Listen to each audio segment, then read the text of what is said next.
Hello, good evening and welcome to this edition of the program. Tonight, in our second program of the year, we want to take a look at the politics on the ground. Quite a bit of activity at the presidency, but tonight we're focusing on the opposition party. The New Patriotic Party is about to select its national officers, and we're beginning a journey tonight where we'll be talking to some of the candidates who want to lead the New Patriotic Party, and they are promising victory for their party in 2016. Tonight we begin with Kwabena Agyepong, and we are here in his office, in his campaign center in Accra, to have a conversation with him. We choose Kwabena Agyepong because he presents that very interesting mix of a candidate for the MPP. Here is a young man, even at 50, who has straddled most of the factions within the MPP. And the MPP does have factions, as any political party would across the world.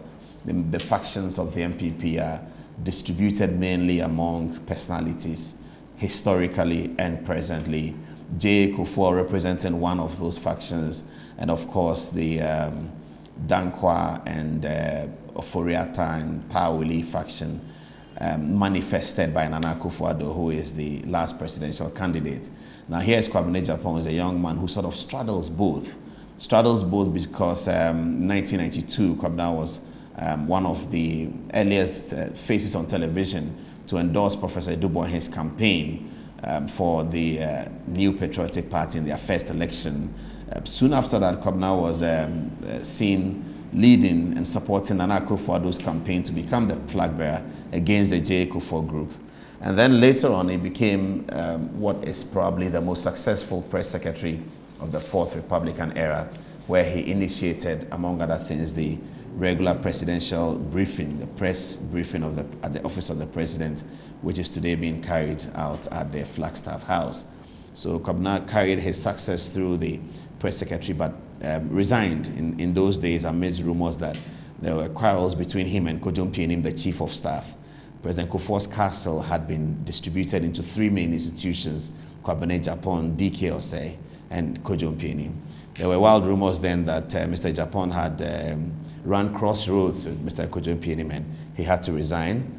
Further, that Mr. Kufuor, with such admiration for Kwabena Agyepong, had offered him a deputy ministerial position, but Mr. Agyepong turned it down. We're not going to ask him those questions tonight. But this is the history of the man that we are talking to tonight. Later on, he participated in the MPP's campaign in 2008, which they lost. And then he elected himself to run for president. He challenged Nana Akufo-Addo and Alan Kyerematen and others in 2007 for the slot and lost that one. And then ahead of 2012 campaign, Kwabena made the headlines again when he backed Alan Kyerematen's campaign against Nana Akufo-Addo's campaign, you know, in a situation that many could not understand given his background with Akufo-Addo. But of course, he had worked with Mr. Kufuor. So this is the political character that we'll be dealing with tonight. Mr. Agyepong knows a lot about the politics in Ghana. Behind us is a map of Ghana that he'll be taking us through. He can literally walk you through the map and show you the strong areas of the MPP, the strong areas of the NDC. He really knows what anyone should do to pick any political seat in Ghana. He has gone through that tutelage and he's now matured in the understanding of politics in Ghana. We'll tap into that tonight.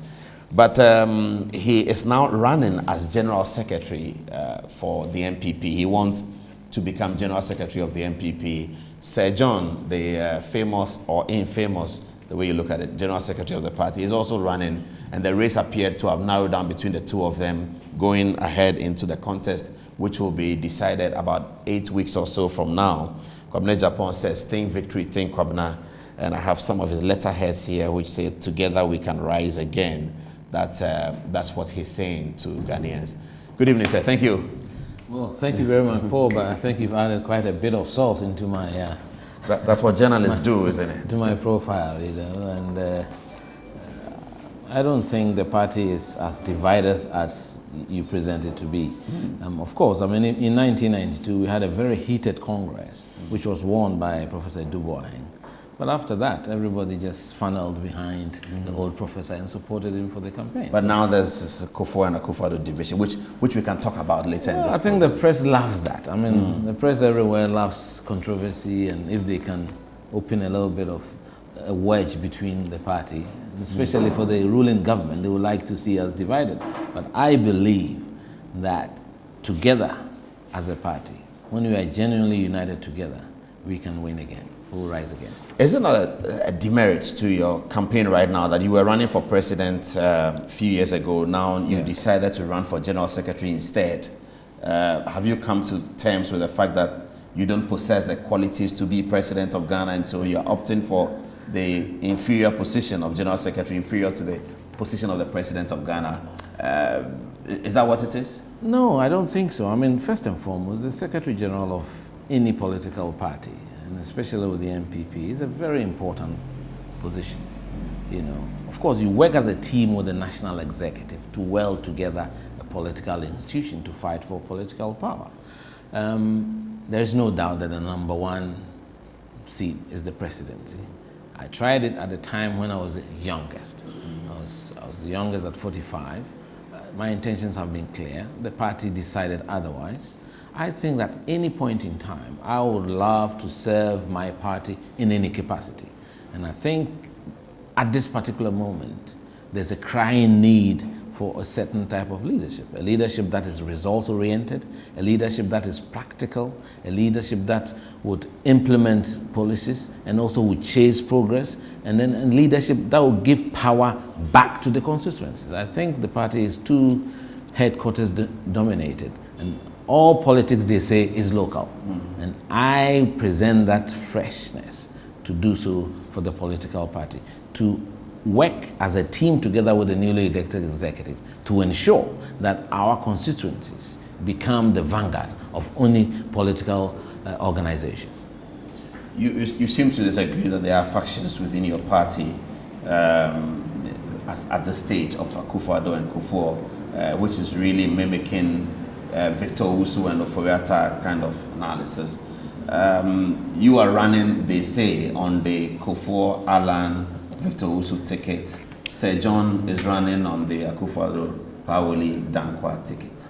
I don't know whether it is your own thesis that you are putting across, but I think it's totally wrong to assume that. I'm a party man, as you know, from 1992, and especially if we are talking about the New Patriotic Party. I have served this party in very many capacities, from Professor Eduboahen's time as part of the publicity committee, co-opted by the then chairman, Jacob Echibilamte, who happens to be the party chairman right now, right through 1993. And many have forgotten, those were the days that we did not take part in the parliamentary election. So we had a system of shadow cabinet committees. And I served under the Mines and Lands Mineral Resources Committee, then headed by Dr. Donko Fojo. I served under him, even in 93 at 31 years of age. So right through as a member of IPAC representing the MPP on Inter-Party Advisory Committee during the reforms of the electoral processes, and also representing the Young Executive Forum of the MPP on the National Executive Council. You have forgotten that I nominated J.H. Mensah. Yeah, I remember that. Yes, in the 96 Congress in Legon, when Mr. Kufuor defeated Eduboahen. So I'm a true party man. And of course, at any point in time, you have to take a decision. And decisions may go one way or the other, but that does not consign you to a camp of any sort. I think that the media has made too much of a play about this so-called division. There is no camps per se in our political party. I don't think so at all. People don't meet as... I never met Victor Owusu in the real sense of the word. So to say that I'm part of Victor Owusu's talk is something that is very far-fetched. You know, so the NDC loves it. The media that is sympathetic to the ruling government wants to present that picture of a divided front. Ours is a party that is based on certain virtues and values. And that is how come our political tradition has survived the vagaries of Ghanaian politics since 1947. And those are the principles that I want to die for, okay? The sacrifice, the selflessness, the service, the dedication to duty that was shown when this party was being set up. Paul, mind you, in those days, in the heady days of 1991, 1992, this country was under military dictatorship. Our political party was fashioned out of adversity. You needed to be courageous, dedicated to even be a part of the Buzia Dankwa Club that sprang up the New Patriotic Party. So I think it's a little bit of an insult to the intelligence of the people who've laid down their lives for this country. And people have lost their lives. People have lost their businesses to get democracy where it is today. And so when we simplify it into two camps in our political party, MPP is the supreme being, and all of us belong to that tradition. And I think that tradition is bigger than any member, individual member of this party. After the break, we'll continue with the interview. We'll be asking Mr. Agyepong what his plans are for the party when he becomes General Secretary. We will talk to him about his views about the national leadership for the election and also the aftermath of the court case. We'll discuss a bit of those with him as well, and what is going to be the focus of his campaign, the theme of his campaign, who is he targeting, and who does he think will be elected as chairman of the party, because that's also another hot contest that Good Evening Ghana is going to focus on in the weeks ahead. After the break, we'll be right back.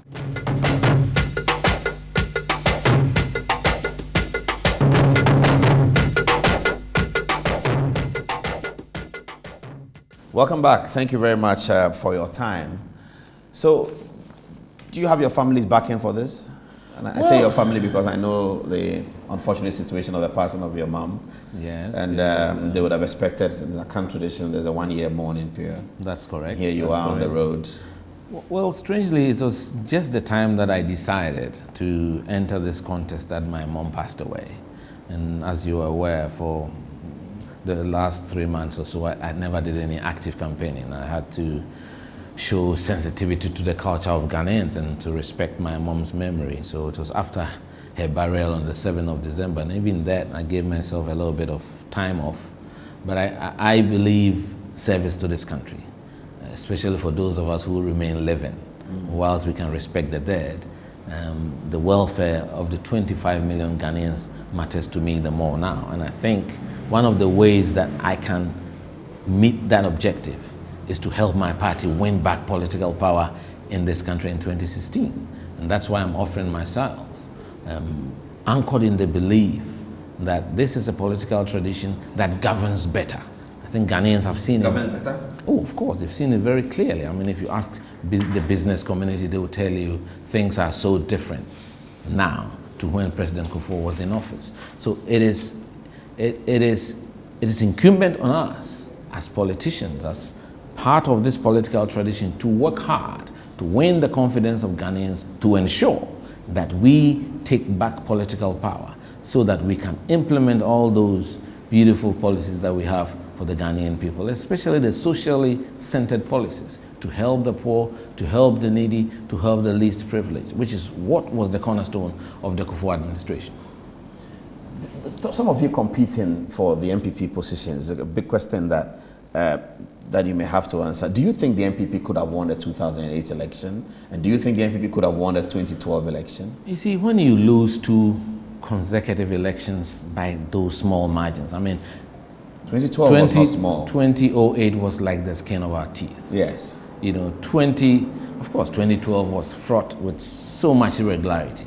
I still cannot believe that any president can supersede the cumulative vote of his parliamentary candidates by over 500,000. Something wrong, something... What does that mean? I don't understand what you're saying. It's very clear. If you listen to what happened in court and during the court case... Now the votes of President Mahama 500,000 more I mean, than the combined votes of the NDC if you go through the statistics of Rawlings' time and Kufuor's time, it never happened like that. You may beat your parliamentary candidate by a very small margin.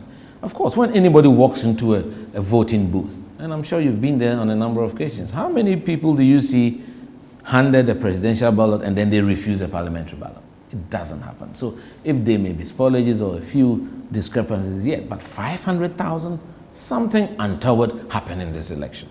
And that is why I think as a political party we have to do some introspection, look at ourselves, strengthen the party at the local level, and make sure those little things that we call into quotes, ways and means, do not happen to our detriment in 2016. And one thing I want to add, and I was very saddened when during the court case, our team asked for the collation sheets. Because for me, that is the most important document in the electoral process. That collation sheet that brings together the results from polling stations and is consolidated at the constituency level. That is where all the gimmicks happen. The court felt that that request was too late and therefore turned it down. But for me, I think it's one of the things we have to fight in this election.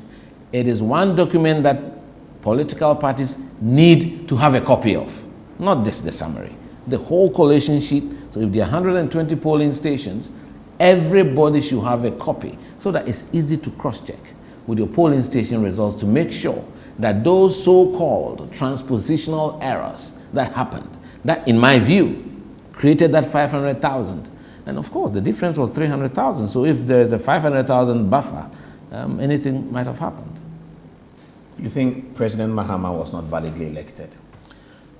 Look, I believe in democracy. The court of Ghana says he was validly elected. I'm not going to contradict that. And for me, there are two things you can learn in life, okay? You cannot reverse history. You can't change the things that have happened in the past, but you can learn from them. So we have to learn from what happened in 2012. We have to learn from the details of what transpired in the Supreme Court. And it's very clear that we have to put our house in order and police the ballot. Train our people and police the ballot and make sure that the votes that are counted are the votes that are recorded. If I were to play an interview of you, Mr. Agyepong, in 1999, I bet that we'll hear you saying the same things that you just said. Police the ballot. So here's the MPP that said some of these things in 1999, went into 2000's election with their eyes wide open, won a victory that was historical in the African political context, and then came to power for 8 years. So what happened to this MPP that after 8 years in power, you're talking again like you were talking before you came to power, policing the ballot? What happened to your leadership? Peter Agyepong had been talking about policing the ballot leading to the victory, although Isaacs and all of them. So one would have thought that the MPP have now understood, because after 1996 election, this was the language of the MPP, that the election, we won the election was manipulated, we are going into the next election with our eyes wide open, and you did something that was phenomenal to remove the NDC that people didn't think would be removed from power at the time by the ballot box. 8 years of President Kufuor. So why are you talking again like that? Have you suffered from bad leadership? Now, let me tell you something. Between 96 and 2000, the kind of dedication, the selflessness, the sacrifice that people put into the MPP, the work of the MPP, you cannot match it to what happened in 2012 or 2008. Of course, when you've been in power, some of these things, these are human, we are all human, so they all have human failings and all that. But this was a time that the party took its time to educate its own activists on the electoral process, where to seal the loopholes. And I can tell you that if we want to be honest with ourselves, not a lot of that happened in 2012. You dropped your guard? I think so. I mean, we have to be honest. I mean, at the end of the day, I'm not going to sit out here. I think this is something, is an internal matter for the party. And I've always said that in any election, I'm a football fanatic. When you have a football game, wherever you have it, the next day, the coaches will take the video and show it to the players. They call it the video nasty. You know, I think it's imperative that we have to sit down, have some time to look at the election of 2012 and 2008 as well, and let it help us make learn the lessons that we require to learn, so that these things don't happen again in 2016. It's incumbent on us. I mean, we have 3 years ahead of us. We have time to work out the party structures. In my view, the MPP has perhaps the most sophisticated or the strongest or elaborate, maybe elaborate is the word, structure, mechanism in Ghana's political history, if not Africa. You know, you can trace the party right down to the polling station where they are executives. The fact of the matter is, are they working to rule? Are they being monitored to work to rule? Are they being set targets? Are we chasing progress? Are we monitoring them enough? You know, those are the things that I believe we should bring to bear on the party structure.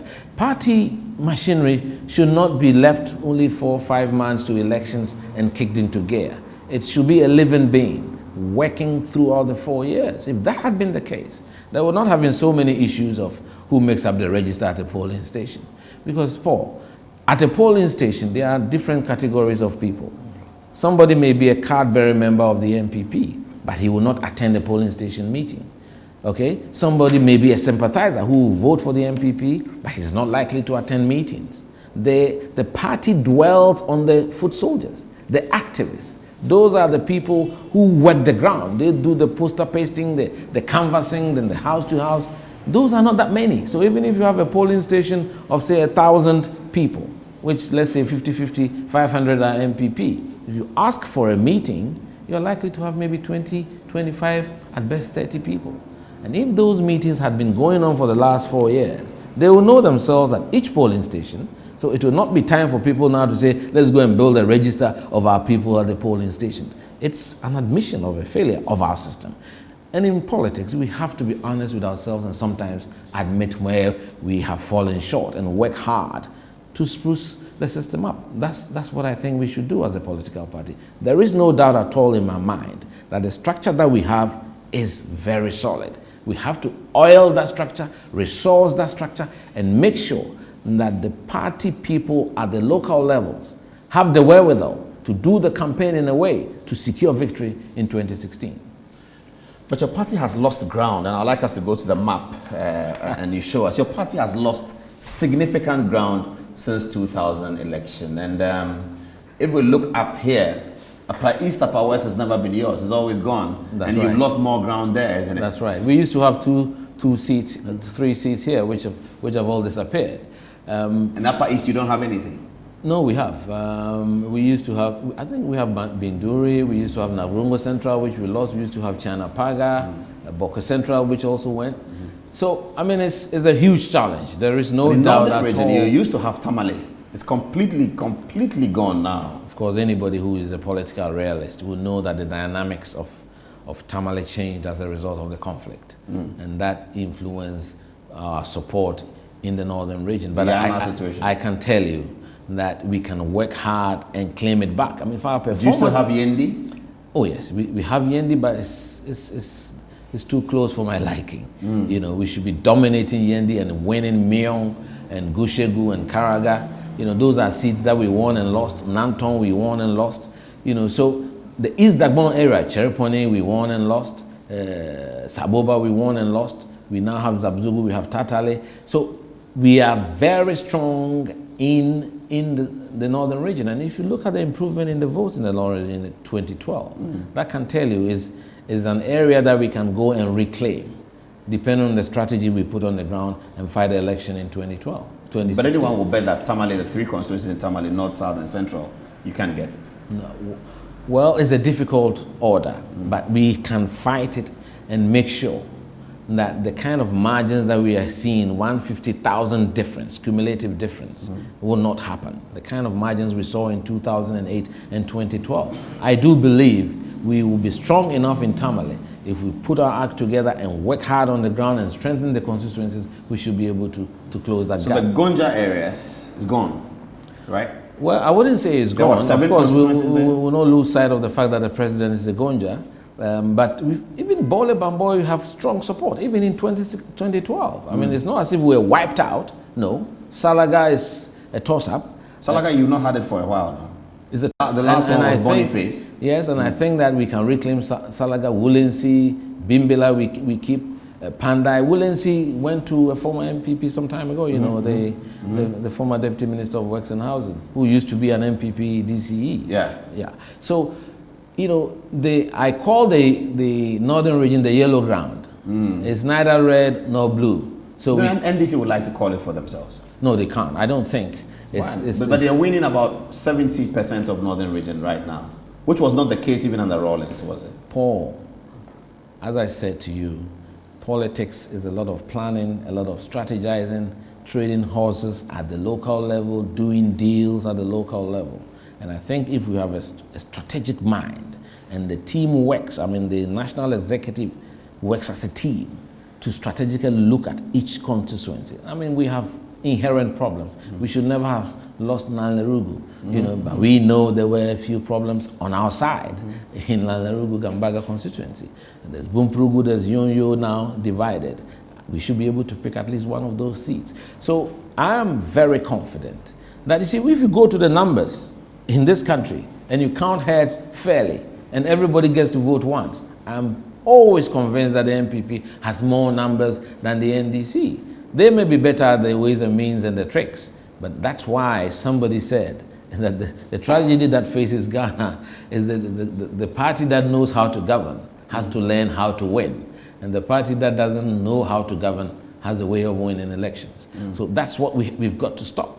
And all of us have to work together in a genuinely cohesive manner as a political party. And once we do so, Ghanaians will have the confidence to give us our vote. Bro-Ahafo region is another place you used to have. Looks like it's also slipping away. Well, from 2012 the elections. Far East has always been difficult. From Atebubu, Kintampo, Kwabena, Sosene, those are very tough, have always traditionally tough areas for the NPP. But we've closed the gap. In fact, in Sine, for instance, our former candidate, Mohammed Billy, really closed the gap in 2008. You know, it was very close. So those are, again, these are areas I believe in strategic planning. You look at the demographics. You see, you can't have a one-size-fits-all solution to politics in the country. The dynamics change from region to region, from settlement to settlement, from constituency to constituency. You have to look at the numbers. You have to look at the population drift. You have to look at the census and look at the migrant population and all that, and factor that into the choice of parliamentary candidates and how the party is welded together there. So it needs a lot of leadership from the national headquarters, you know, to ensure that we can be strategic enough to win the election in 2016. Ashanti, your stronghold has gone 30% to John Mahama. Even Rawlings didn't get that. John Mahama got. I think you are nearly you 30%. are exaggerating. But that's what the figures from the 2012 elections. You are exaggerating. The presidential. As I said, I don't want to discuss too much what has transpired in the past. I'm looking positively into the future. And I think our target of 80% in that stronghold is achievable. You know, if we weld the party together well and resource the party machinery at the local level in a timely manner, we don't have to wait 3 weeks to elections before we supply motor bicycles, you know, to party faithful to go and do their reach out. So a lot of logistical planning is needed in political campaigning, and that has to start now, you know, so that once a new executive is in place, the campaign machinery should start working. You know, it's absolutely vital that we, especially to have a way of you know, easing out conflicts. The conflict resolution arm of our party has to be strengthened. And it's all down to the fact that sometimes protagonists don't believe that the interventions are honest and fair. You understand? Once we can be honest and fair and to the rule, even if it's not in your favor, you are more likely to accept it. And so the specter of independent candidates, which harmed us so much in 2008 and 2012, will disappear. Because people then will begin to believe that this is our political party. Even if I lost and it's fair and square, and there has been arbitration, and that has been carried out in an honest, objective, and frank manner, you respect the verdict that is handed down. That is what I believe should be the hallmark of our political party. If you're just joining us, I'm speaking with Kwabena Agyepong in this campaign center here in Accra. He is running for the general secretaryship of the New Patriotic Party, and the election will be held some 8 weeks from now. His fiercest contender is the incumbent, Kojo Osofriye, Sir John, alias Sir John. He is the incumbent, and he's the fiercest contender to the race. After the break, we'll continue with the discussions.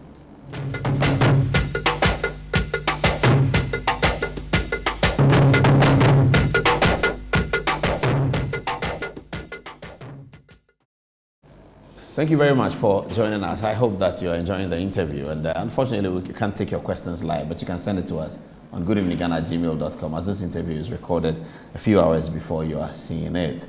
You seem to be very articulate and you quite know what the party and politics is about. But they say of engineers that whilst they are very good implementers and they are very good thinkers, they can't raise money. And everything that you've said tonight points to a huge war chest that will be required to anchor all of the things that you are talking about. And politics and elections cost money. Yeah. And if you become general secretary of the party, you're the chief executive of the party, the responsibility to raise money really is on your shoulders. Do you have ideas of doing that? I think, Paul, we have to recognize that leadership is teamwork to start with. Yes, you may be at the center of the party, but it's essentially teamwork. And that's why we have a treasurer, we have a finance committee. And in any case, the NPP is a very resourceful party, and it's a party that is well loved by millions of Ghanaians. So I don't think we are short of sponsors, people who are prepared to put in their money to support our cause, because they believe that we are good for Ghana. So for me, that may not be the most critical issue that we face as a political party, because from times past, mind you, even in 1992, when we had been incarcerated for over 30 years, we were the first political party to own our own headquarters, because people were prepared to chip in to buy our party. Well, your enemies have a story that you were able to do that in 1992 because your party is so corrupt that in the Buzia era you stole so much to last you for 30 years. Paul, I think let's be serious as a people. And Agyepong took over from Buzia, and if anybody has stolen any money, that was a military regime, people would have been punished and sanctioned. It is not true. That cannot be an argument. If we're going to talk about corruption, we can have a whole program dedicated to corruption. And the country has never seen the kind of corruption as we've seen now, or even during the PNDC era. Over 400 state institutions were given away for nothing. You know, a lot of things have happened. As I said, we don't want to dwell in the past, but for whatever it may be, right now, the kinds of scandals that we are seeing, financial scandals that we have seen over the last 5 years, I think it's been legendary. And that is why our national debt has ballooned beyond your wildest dreams. I mean, what has transpired over the last 5 years of the NDC administration has really pressed the Ghanaian economy. You know, these are trying times. Confidence levels has decreased according to their own monetary policy report. You know, they keep talking about a single digit, which is phantom, because you can't feel it anywhere in the financial sector. Interest rates are very high, borrowing rates are still very high. People don't have access to capital to work, so Ghanaian businesses are suffering. Contractors have not been paid for several months. Common fund is in arrears, and it's a litany of woes for our country. So comparatively, I think they have no legs to stand on. And I can tell you that in this campaign, we'll campaign on issues and show to Ghanaians why this government has been incompetent in handling.